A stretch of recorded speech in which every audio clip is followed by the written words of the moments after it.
ஒரு நேரத்தா போலா இருக்க மாட்டேன், போட்டுற கிட்டுற போறேன். என்ன தெரியும் போடா டேய். இரு அண்ணன் வராரு, அண்ணன்ட்டே கேட்போம். என்னடா பிரச்சனை உங்களுக்கு? அண்ணே நான் ஒரு புள்ளைய 6 மாசமா லவ் பண்றேனே. சரி. நீ இப்ப வந்துட்டு மக்கர் பண்ணிட்டு இருக்கிறாங்க. இந்த டேங்க் பின்னாடி போய் லிப் லாக்லாம் அடிச்சிருக்கோனே நாங்க. ஆனா அந்த பிள்ளைய கூப்பிட்டு கேளுங்க. இரு அந்த பிள்ளைய வருது, அந்த பிள்ளைகிட்ட கேட்போம்.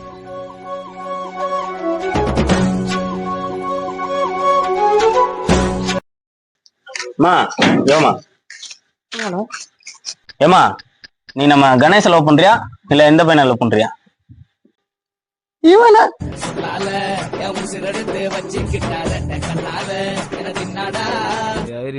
I am love you.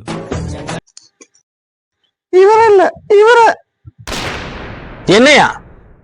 நீங்க இல்ல, பின்னாடி. அவன் கட்டப்பாவோட பெரியப்பா மாதிரி. அம்மா இவன் யாருமா? இதுதான் என் புருஷன், இவன் தான் என் பையன். புருஷனா?